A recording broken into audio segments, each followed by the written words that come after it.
예배 가운데 주시는 하나님의 말씀은 구약성경 이사야서 40장 1절과 2절입니다. 새번역 성경으로 받들어 읽습니다. 너희는 위로하여라. 나의 백성을 위로하여라. 너희 하나님께서 말씀하신다. 예루살렘 주민을 격려하고 그들에게 일러주어라. 이제 복역 기간이 끝나고 죄에 대한 형벌도 다 받고 지은 죄에 비하여 갑절의 벌을 주님에게서 받았다고 외쳐라. 아멘. 얼마 전에 어느 목사님이 페이스북에 이런 글을 쓰셨습니다. 한 사람이 교회 와서 기도하기 시작합니다. 하나님, 저에게 50만 불이 필요합니다. 50만 불을 허락해 주십시오. 50만 불을 저에게 주시면 제가 하나님의 영광을 위해서 잘 사용하겠습니다. 열심히 기도하고 있는데 또 한 사람이 들어와서 기도하기 시작합니다. 하나님, 저에게 50불만 주십시오. 지금 50불이 꼭 필요합니다. 50불만 주시면 감사하겠습니다 하면서 기도하는 소리가 또 크게 들리니까 이쪽에 있던 사람이 이 사람 때문에 기도에 방해가 되어서 더 이상 기도할 수가 없었습니다.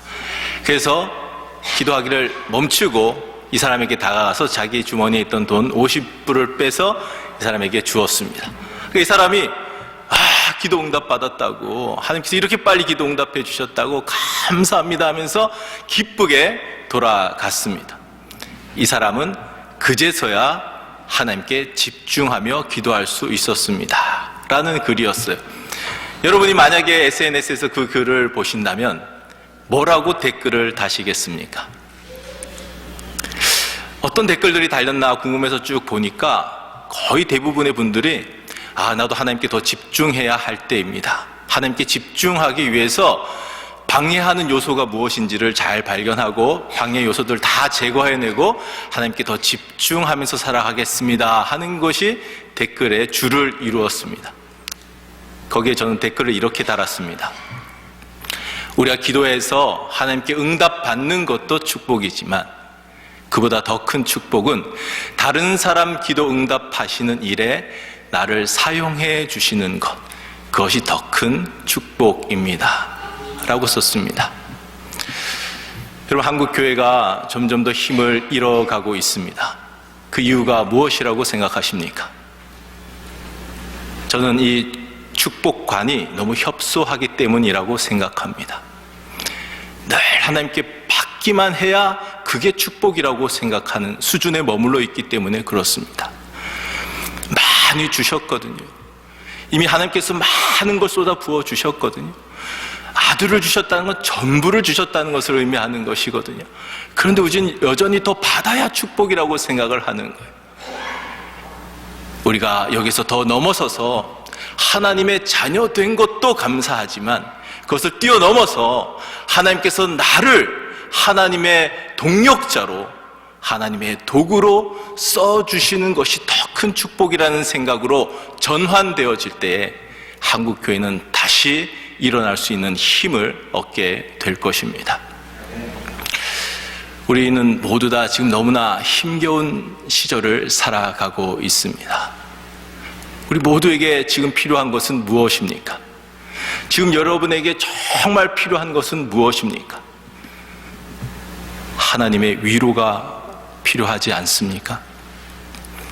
나는 괜찮습니다. 나는 모든 것이 완벽합니다. 나는 하나님의 위로 따위는 괜찮습니다. 나는 충분히 잘 살아가고 있습니다 하는 사람 있습니까? 아무도 없으실 것입니다. 지금 우리는 모두 다 하나님의 위로를 간절히 필요로 하고 있습니다. 하나님께서 우리에게 위로를 쏟아 부어 주시기를 원하십니다. 그리고 더 나아가서 우리를 하나님의 위로의 도구 삼으셔서 우리를 통하여서 위로가 필요한 하나님의 사람들을 위로하기를 원하십니다. 오늘 본문 1절 말씀을 함께 읽어보겠습니다. 1절 시작. 너희는 위로하여라. 나의 백성을 위로하여라. 너희 하나님께서 말씀하신다. 하나님의 절절한 마음이 느껴지지 않습니까? 위로하여라, 위로하여라 반복해서 말씀하고 있습니다. 반복은 강조를 의미합니다. 하나님께서는 우리를 위로하기를 원하시고 하나님의 백성들, 하나님의 형상대로 지음받은 백성들, 잃어버린 하나님의 백성들을 위로하기를 원하십니다. 그런데 누구를 통하여 위로하기를 원하시느냐? 먼저 하나님의 위로를 경험한 사람들을 통해서 위로를 하기 원하십니다. 어떤 사람이 이런 글을 썼습니다. 난 슬픔에 잠겨 앉아 있었다. 그때 누군가 내 곁에 와서 신의 섭리에 대해, 그리고 왜 이런 불행한 일이 일어났으며 무덤 너머엔 어떤 새로운 세계가 있는가에 대해 설명하기 시작했다. 그는 계속해서 많은 얘기를 했다. 내가 듣기에도 진실이라고 여겨지는 내용이었다. 하지만 난 그가 그만 가주기를 바랄 뿐 아무 감동도 받을 수 없었다. 마침내 그는 자리를 떴다. 그때 또 다른 사람이 와서 내 곁에 앉았다. 그는 1시간이 넘도록 아무 말 없이 내 곁에 앉아 있었다. 내가 뭔가를 말하면 그는 귀 기울여 들어주고 간단히 대답하고 조용히 내 손을 잡아준 다음에 내 곁을 떠났다. 난 그에게서 큰 감동과 위안을 받았다. 난 그가 떠나는 것이 싫었다. 여러분은 어떤 부류의 사람입니까? 그리스도인은 함께 있으면 좋은 사람이어야 합니다. 함께 있다가 먼저 떠나기를 원치 않는 그런 사람이 되어야 합니다. 어떤 모임이 있다고 할 때에 야, 그 사람 온대? 그 사람 온대. 아, 그래? 나 그 사람 너무 좋아. 나 그 사람 만나면 힘이 나, 위로를 받아. 그 사람 만나면 행복해져, 새 힘이 나. 나 아무리 바쁘더라도 내가 꼭 그 자리 갈 테니까 내 자리 꼭 비워줘. 그 사람이 되어야지. 야, 그 사람 온대? 온대. 정말 그 사람 안 끼는 데가 없냐? 난 그 사람 오면은 나 피곤해져, 힘들어져. 나 그 사람 오는 자리라면 난 절대 가지 않을 거야. 그 사람이 되면 안 된다는 겁니다. 우리는 위로하려고 할 때 자꾸 말을 하려고 합니다. 말로써 조언하려고 하고 충고하려고 합니다. 마치 내가 더 한 수 위에 있는 사람인 것처럼 위에서 내려다보면서 자꾸 옳은 말을 해주려고 합니다. 그러나 그런 것은 아무런 위로가 되지 않습니다. 성경에서도 말과 혀로만 하지 말고 행함과 진실함으로 하라, 이렇게 말씀하십니다. 저는 그것을 실제적으로 경험해 본 적이 있습니다. 제가 한국에서 부목사로 있었던 때의 이야기입니다. 한국에서 부목사는 엄청 바쁜 거 잘 아시죠? 코끼리 냉장고에 넣는 방법 뭔지 아십니까? 부목사 시킨다 라는 말이 있을 정도로 부목사는 뭐 하나 프로젝트 딱 떨어지면 어떻게든지 밤을 새서라도 해내야 되는 것이 한국의 부목사들입니다. 그렇게 바쁘던 때이기 때문에 너무 바쁜 상황이었는데 한 동기 목사님, 6살 많은 동기 목사님의 그 사모님이 먼저 하나님의 부르심을 받았다라고 하는 슬픈 소식을 듣게 되었습니다. 오랜만에 설교하니까 입이 바짝바짝 마르네요.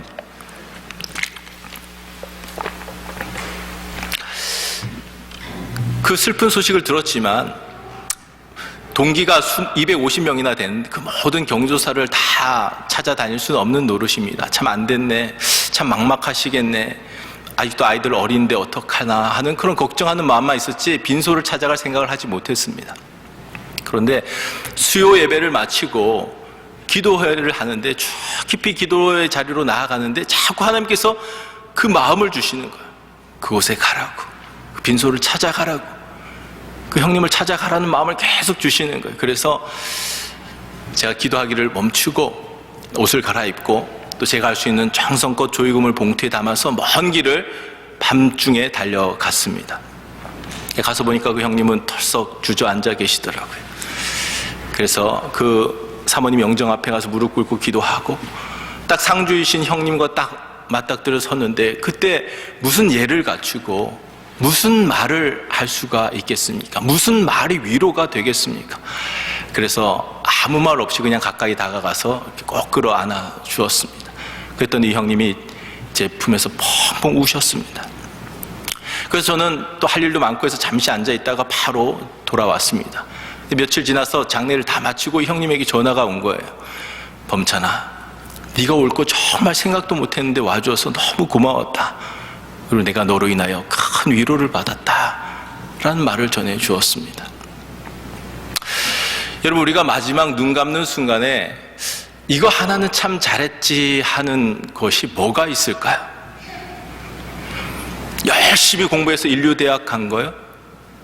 돈 많이 모아서 대저택 마련한 거요?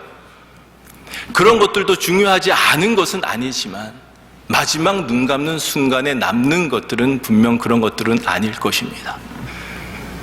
내가 하나님의 도구가 되어서 누군가 쓰러져 있는 그 사람이 다시 일어나서 걸어가려고 할 때에 내가 작은 도움이라도 주었다면, 그런 모습을 한 번이라도 볼 수 있었다면 마지막 순간에 내가 그거 하나는 참 잘했지 하는 그런 생각이 들지 않겠습니까?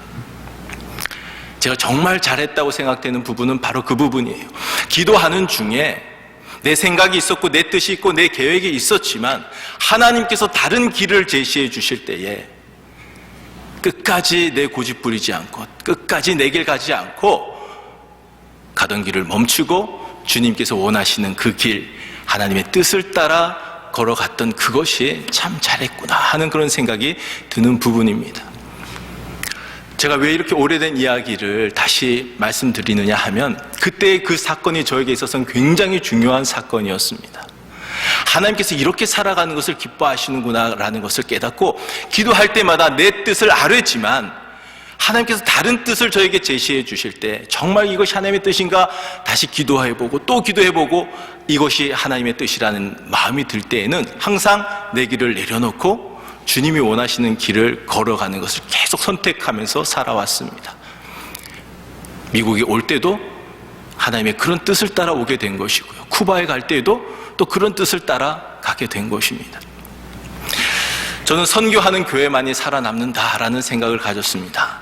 교회마다 다 힘이 있고 에너지가 있는데 그것을 외부로 의미 있는 곳에 하나님이 뜻하시는 곳에 발산되어지지 않으면 그 힘은 반드시 내부에서 다툼과 분열로 이어질 수밖에 없습니다. 그 힘이, 그 에너지가 그냥 없어지지가 않아요. 왜 이민교회가 여기저기서 다툼이 일어나고 왜 분열이 생겨날까요? 선교에 집중하지 않으니까, 해야 할 일에 마땅히 집중해야 할 일에 에너지를 쏟아붓지 않으니까 다툼과 분열이 있을 수밖에 없다는 것입니다. 저는 그것을 깨닫고 제가 목회하면서 선교해야 됩니다. 계속 드라이브를 걸었어요. 가까운 곳에 또 우리가 직접 교회가 가서 할 수 있는 곳을 찾다가 우연히 쿠바를 방문하게 되었습니다. 이곳이 하나님께서 내게 주신 나라구나라는 생각을 가지고 계속 성도님들과 함께 기도하기 시작했습니다. 그러다 이제 더 본격적으로 하려고 어떤 선교단체가 쿠바 선교를 오랫동안 해왔다고 하길래 그 선교단체가 가는 곳에 우리 리더십 몇 분하고 같이 가서 선교도 배우고 쿠바도 배우고 하려고 같이 갔습니다.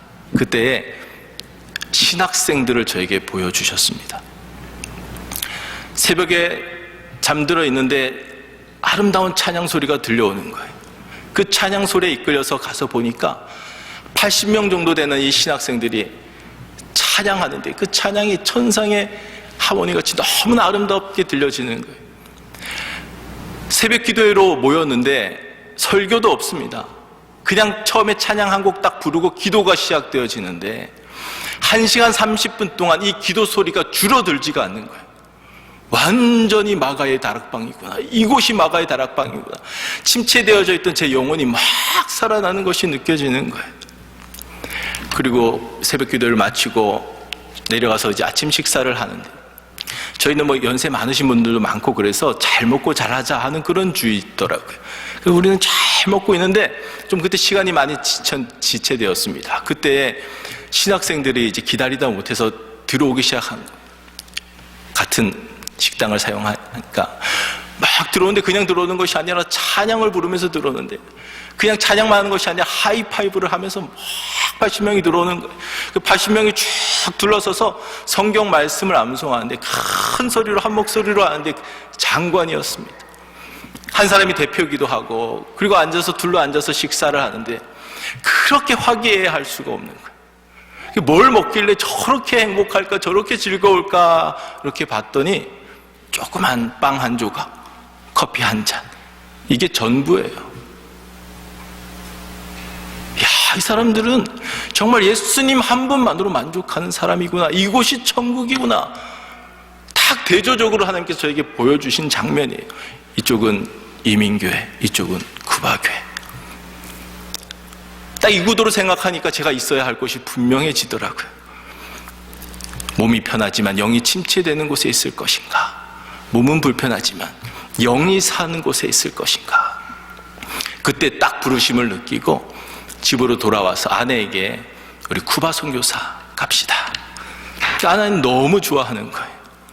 사실 아내는 저와 결혼하기 전에 청년의 때에 선교사로 헌신했던 사람입니다. 항상 저에게 협박을 했었어요. 아이들을 어느 정도 키워놓으면 혼자서라도 선교 갈 거니까 같이 갈 거면 가고 아니면 말고 난 어떻게든 선교 갈 거라고 계속 얘기했었기 때문에 기다렸다는 듯이 좋다고 하는 것이죠. 그래서 바로 교회 사임도 했습니다. 근데 사임하고 이제 막상 가려고 하니까 사실 복잡한 것도 많고 또 이게 정말 그런가 하고 다시 기도하게 되더라고요. 솔직히 그때는 혹시 제가 잘못 들은 것이 아닙니까 하는 그런 마음도 있었어요. 한 달 동안 작정하면서 저도 기도하고 아내도 기도하는데 다른 길을 놓고 기도하면 계속 막히고 답답한 거예요. 그런데 쿠바 선교를 위해서 기도하면 마음이 평안해지는 거예요. 그래서 딱 30일 되던 날에 둘 다 마음을 딱 합하고 결정을 내렸습니다. 쿠바 선교사로 살아갑시다. 결정하고 3일 후에 한국에서 제가 부목사로 있었던 교회 장로님이 저에게 이메일을 보내왔어요. 목사님 사임하셨다는 소식 들었는데 지금 한국에 강남에 2,000명 모이는 교회에 아주 신축하고 아름다운 교회고 평안한 교회인데 이 교회에서 지금 후임 목사님을 찾고 있습니다. 이 전임 목사님과 제가 각별한 사이인데 목사님에 대해서 이미 얘기를 다 해놓았습니다. 이거 진행하시지요 하고 메일이 온 거예요. 딱 처음에 드는 생각이 뭘까요? 3일만 빨리 보내주시지. 제가 그때 뭐 어디다 공포한 것도 아니고 신문에 난 것도 아니고 아무것도 아니지만 저와 아내가 하나님 앞에서 결단한 게 있잖아요. 딱 그때 드는 생각이 그곳은 왠지 넓은 길이라는 생각이 들었습니다. 쿠바는 좁은 길인 것 같고. 근데 어느 길을 가든지 언젠가 힘든 일을 만나게 될 텐데 넓은 길 가다가 힘든 일을 만나면 이건 못 견딜 것 같은 생각이 들었어요. 그래서 아예 고민 자체를 하지 말아야 되겠다 생각하고 바로 그 자리에서 답을 남겼습니다. 제가 이렇게 잘 봐주시고 늘 저에 대해서 좋게 생각해 주시고 이렇게 좋은 제안해 주셔서 감사하지만 제가 쿠바 선교사로 가기로 결단한 상태입니다. 죄송하고 감사합니다 하고 딱 전송 버튼을 누르지 않았습니다. 이유는 아내에게 재가를 받아야 하니까. 아내는 잠들어 있었으니까. 제가 아내가 딱 일어났을 때 자초지종을 다 설명을 했더니 아내가 딱 이렇게 말하는 거예요. 흔들렸으면 실망했을 거라고. 제가 무서운 여자랑 살고 있더라고요. 그래서 쿠바로 가기로 딱 결정을 내리고 그것이 하나님께서 우리에게 주신 확실한 비전이라는 것을 그 순간 깨닫게 되었습니다. 그리고 갔는데 바로 팬데믹이 왔어요. 뭔가 이렇게 순종하면 일이 잘 풀릴 것 같잖아요. 또 그렇지가 않잖아요. 그래도 흔들리지 않았습니다. 왜냐하면 하나님께서 그 사건을 허락해 주셨던 이유가 있는 거예요. 쟁기를 잡고 뒤돌아보지 않도록. 그 이후에도 몇 번의 목회지 제안들이 있었는데 다 생각조차 하지 않았어요. 팬데믹 와서도 공항 문을 다 닫아 걸고 다 외국인들 다 내쫓았습니다. 1년 10개월 동안 들어오지도 못하게 했습니다. 그때도 얼마든지 흔들릴 수 있었는데 저는 전혀 흔들릴 마음이 없었습니다. 그리고 제가 쉬프트라고 하는 배달 일을 했습니다. 우리 성도님들은 얼마나 큰 애환 속에서 살아갈까. 그것도 경험해보고 또 선교비도 모아야 되고 하니까 열심히 일했는데 그게 저는 선교 훈련이었습니다. 저는 선교 훈련 받아본 적도 없고 선교 단체에 소속되지도 않고 그런데 배달 일을 하면서 막 찾는 게 쉽지가 않더라고요. 평소에도 장을 잘 안 보던 사람이어서 주님의 마음으로 잃어버린 양 찾는 심정으로 찾고 그리고 매일 비닐봉투 들고 나르고 하던 그것을 지금 계속 그 일을 하고 있는 거예요. 하나님께서 이렇게 훈련시키셨구나라는 것을 경험할 수가 있었습니다. 전 3가지 방향성을 가지고 지금 사역들을 이어가고 있습니다. 작은 교회, 어린 아이들, 가난한 사람들. 이 3가지 구체적 사역에 대해서는 1시간 후에 공개되겠습니다. 끝나고 우리 친교 시간에 구체적 사역들에 대해서 목사님 같이 이야기 나눴으면 좋겠다고 말씀해 주셔서 아껴두었다가 1시간 후에 친교 시간에 나눌 거니까요. 모두 다 참석해 주시면 이야기를 들으실 수 있겠습니다. 우리가 위로의 도구가 되기 위해서는 먼저 하나님의 위로를 받아야 된다고 강조했습니다. 그럼 언제 하나님의 위로를 경험할 수 있겠습니까? 평안의 때가 아니라 고난의 때에 우리는 하나님의 위로를 경험할 수 있습니다. 그래서 야고보 사도는 여러 가지 시험을 만나거든 온전히 기쁘게 여기라 그렇게 말씀하는 것이고요. 사도 바울은 환난 가운데서도 즐거워하라 이렇게 선포하는 것이고요. 시편 기자는 고난 당하는 것이 내게 유익입니다 고백하는 이유가 바로 여기 있습니다. 하나님의 위로를 경험할 수 있는 가장 좋은 때가 바로 그때이기 때문에 그렇습니다. 평안할 때, 안전할 때, 아무 문제가 없을 때 경험할 수 없었던 그 하나님의 위로를 시험 당할 때, 환난 당했을 때, 고난 당할 때 경험할 수 있기 때문에 신앙의 위인들은 그 고백을 하는 것입니다. 인간이 당하는 고통 가운데 가장 큰 고통이 있다면 아마 여인들의 해산의 고통일 것입니다. 아담과 하와가 에덴에서 쫓겨날 때에 남자는 이마에 땀을 흘려야 할 것이고 여자들은 해산의 고통을 맛보아야 할 것이다 라고 성경에 그렇게 명시되어져 있으니 그 고통이 얼마나 크겠습니까? 저는 평범하게 생겨서 그런지 이렇게 누구 닮았다는 이야기를 가는 곳마다 많이 듣습니다. 여러분들 중에서도 지금 누구 닮은 것 같은데 하는 분들이 있을 수 있는데, 제가 가장 많이 들었던 사람 중에 한 사람이 지금은 고인이 되신 황수관 박사님 닮았다는 이야기를 많이 들었습니다. 그분이 강의를 잘하시니까 강의하는 모습이 닮았다 그러면은 감사하겠는데, 생긴 게 닮았다고 하면 저로서는 조금 억울합니다. 그분이 강의했던 내용이 이렇게 유튜브에 짧게 된 영상이 돌아다니더라고요. 제가 보았는데 가장 아름다운 단어 1위부터 70위까지 그걸 보게 되었대요. 1위가 무엇일 것 같습니까? 사랑 뭐 그런 것들인 줄 알았는데 1위가 엄마였습니다. 아빠는 몇 위에 있나 눈을 씻고 찾아봤는데 1위부터 70위까지 아빠는 없더랍니다. 우리 아빠들 다 반성해야 됩니다.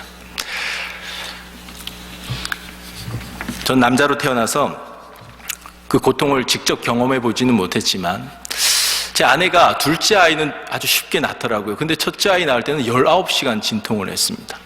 제가 그 고통을 간접적으로 경험해 볼 수는 있었습니다. 그때 이제 많은 생각을 하게 되더라고요. 첫 번째 드는 생각은 여자는 약하지만 어머니는 강하다 였습니다. 손을 잡고 있는데 제 손이 으스러지는 줄 알았습니다.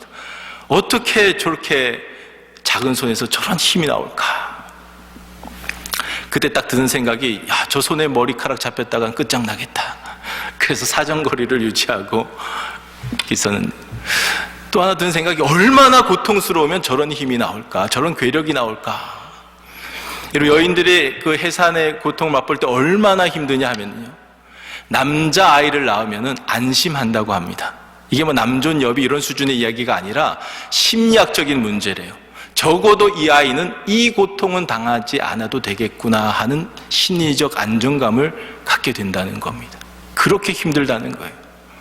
또 하나 드는 생각은, 이래서 여인들이 남자들보다 신앙생활을 더 잘하는 것이 아닌가 하는 생각이 들었습니다. 여기도 얼핏 보아도 남자분들보다 여자분들이 더 많으세요. 가는 교회마다 여자분들이 훨씬 더 많은 것을 보게 됩니다. 어쩌면 예수님의 십자가 고통에 견줄 수는 없지만 그와 같은 극심한 고통을 경험해 보면서 예수님의 십자가의 그 고통을 묵상할 수 있는 계기가 되는 것은 아닌가, 그런 생각을 했습니다. 물론 고난 자체가 축복은 아닙니다. 고난은 축복의 통로일 뿐입니다.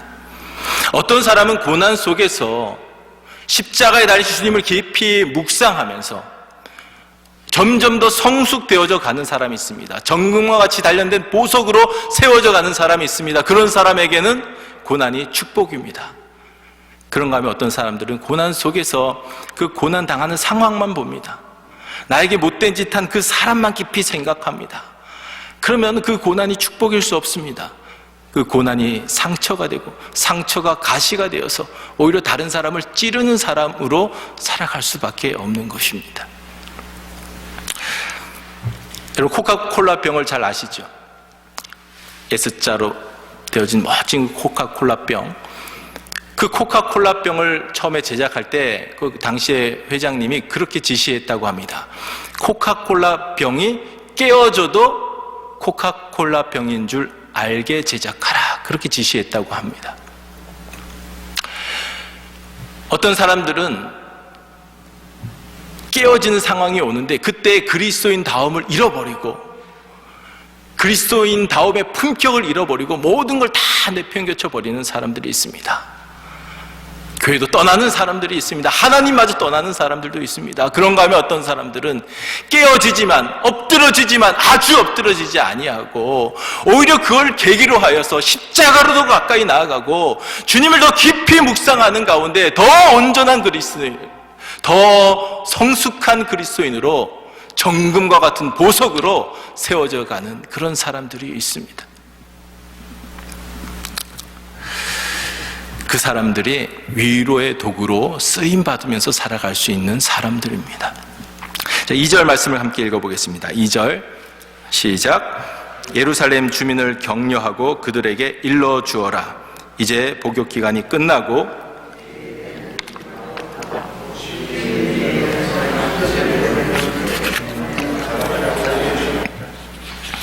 여러분, 감옥에 있는 사람들에게 옷 한 벌 더 준다고 그것이 위로가 되겠습니까? 반찬 한 가지 더 늘려준다고 그것이 위로가 되겠습니까? 물론 작은 위로가 되지만 진정한 위로가 되는 것은 그런 것은 아닙니다. 저는 그런 사역들도 지금 많이 하고 있습니다. 그 자체도 의미 있다고 생각합니다. 그러나 그것이 전부가 되면 안 됩니다. 그것은 복음이 전달되는 통로를 만들기 위해서 하는 것이지 그것이 진짜 마지막 최종 사역은 될 수가 없습니다. 무엇이 진정한 위로가 되겠습니까? 너희 복역 기간이 끝났다. 너희 죄 사함을 이제 다 받았느니라. 너희는 이제 여기서 나가도 좋다. 자유의 몸이 되었느니라. 이것만이 진정한 위로가 되지. 그 외에 다른 무엇이 진짜 위로가 되겠냐라는 것입니다. 우린 모두 다 죄의 권세 아래에 있었던 사람들입니다. 영적 감옥에 갇혀 있었던 사람들입니다. 그 영적 감옥에서 건져내 주시기 위하여서 하늘 영광을 버리시고 이 땅에 내려오신 분이 예수 그리스도이십니다. 그분이 골고다 언덕에서 녹슨 세 개의 못으로 손과 발에 박히시고 허리에 창으로 찔리시고 심장을 터뜨리시고 물 한 방울 피 한 방울 남김없이 다 쏟아 부으셨습니다. 왜요? 저와 여러분을 그 영적 감옥에서 건져내시려고 다 이루시고 선포하셨습니다. 너희 죄 사함을 받았느니라. 너희는 이제 영적 자유의 몸이 되었느니라. 너에게 영원한 생명이 주어졌느니라. 이 영원한 생명에 대한, 이 영원한 세상에 대한 시선이 열려지게 될 때에 지금 내가 당하고 있는 이 조그만 현실, 나를 지금 누르고 있는 그 사람들, 이 모든 문제로부터, 시험으로부터 벗어날 수 있는 것이고 이 모든 것들이 눈 녹듯 사라지는 것을 생생하게 경험하게 되는 것입니다. 언제요? 영혼을 향하여 시선이 열려질 때에, 영생이 내 안에 이미 주어졌다는 것이 확신되어질 때에, 영원한 하나님의 나라 백성 되었다는 것이 깨달아질 때에만 가능하다는 것입니다. 제가 쿠바로 가면서 두 가지 소원이 있었습니다. 첫 번째는 하나님께서 책임져 주시는 것을 경험하게 해주세요. 하나님께 순종하고 가는 것이니까 하나님께서 책임져 주시는 것 경험하게 해주세요. 두 번째는 부흥을 경험하게 해주세요. 하나님께서 이 모든 것에 신실하게 응답해 주셨습니다. 저는 그야말로 맨땅에 헤딩한 사역이에요. 저는 단 한 번도 계좌번호가 있는 기도 카드를 만들어서 나눠줘 본 적도 없고요. 페이스북에 제 사역하는 거 소개하지도 않았습니다. 왜냐하면 그러면 제가 하는 것이 될까봐, 제 인간관계로 제 실력을 하는 것이 될까봐. 제 목회는 그렇게 하다 실패했거든요. 자신감이 넘쳤었거든요. 그런데 제 힘으로 하려고 하니까 잘 안 되는 걸 경험했습니다. 목회는 오랜 시간 준비도 했어요. 공부도 많이 했어요. 그런데 제 힘으로 하니까 안 돼요. 그래서 선교는 제가 공부도 해본 적이 없어요. 선교사 되겠다고 꿈꿔본 적도 없어요. 근데 갑자기 부르심에 순종하면서 가는 것이니까 전적으로 하나님께만 매달리면서 나아갔어요. 하나님께서 책임져 주신 거 경험해보고 싶어서 오로지 기도하면서 하나님께서 보여주시는 거 순종하니까 하나님께서 하나님의 방법으로 예상치 못한 경로로 채우시면서 하게 하시는 것을 생생하게 경험하게 해주시는 거예요. 또 하나는 부흥을 경험하는데, 여러분 부흥이 뭐라고 생각하십니까? 지금 에즈벨이 그 지역에서 부흥이 일어난 거 관심 있는 분들은 잘 아시죠? 뭐가 진짜 부흥일까요? 많은 사람들은 부흥 생각하면 어떤 신비한 체험? 사람들이 많이 늘어나는 거, 많이 모이는 거, 그런 걸 생각하는데요. 진짜 부흥은 뭐냐 하면 하나님의 사랑으로 채워져서 그 하나님의 사랑을 다른 사람들에게 실천하는 자리까지 간 사람, 그 사람만이 부흥을 경험한 사람입니다. 지금 저것이 진짜 부흥인지 아닌지 두고 봐야 되는 거예요. 역사적으로 진짜 부흥의 역사에 기록될 수 있으려면 정말 변화된 사람들이 나타나야 되고요, 변화된 도시들이 나와야 되고요, 실질적으로 사회가 변혁되어지는 것이 나타나야 그게 진짜 부흥인 거예요.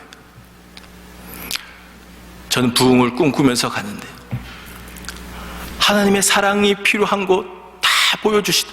그럼 쏟아 부으면은 또 채워주시는 거예요. 쏟아 부으면 또 채워주시는 거예요. 이게 부족해지는 것이 아니라 하나님의 사랑은 신비해요.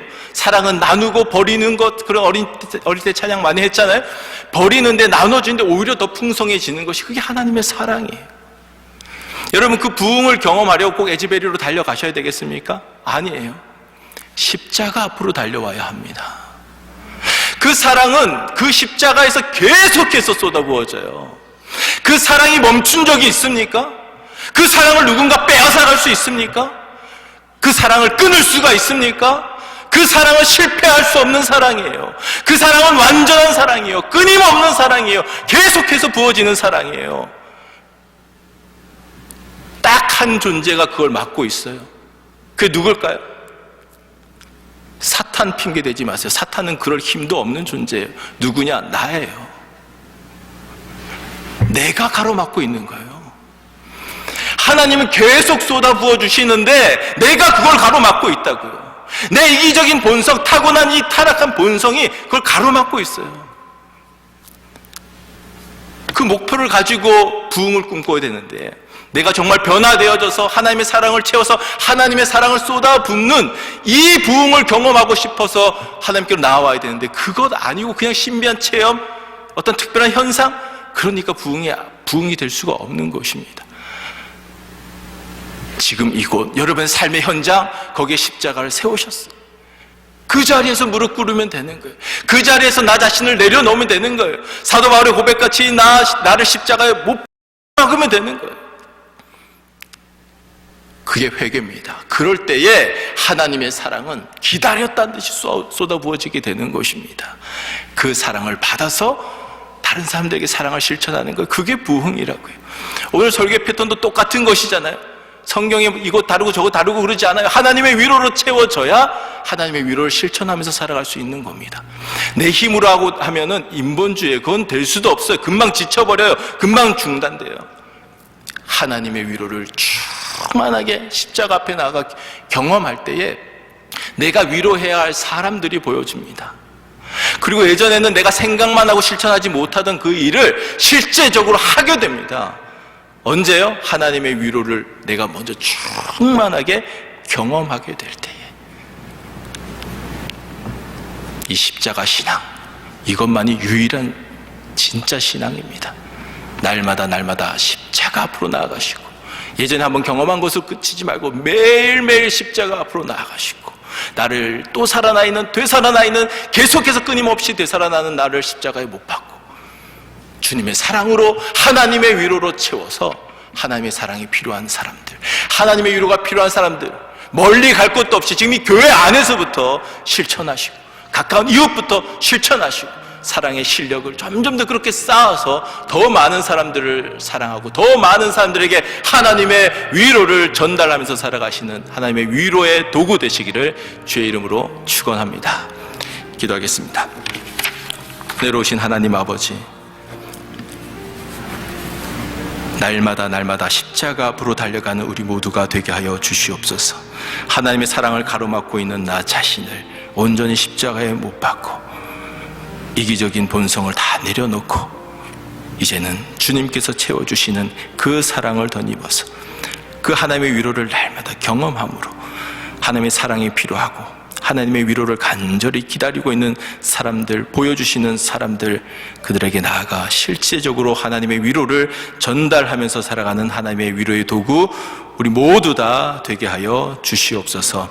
예수 그리스도의 이름으로 기도하옵나이다. 아멘.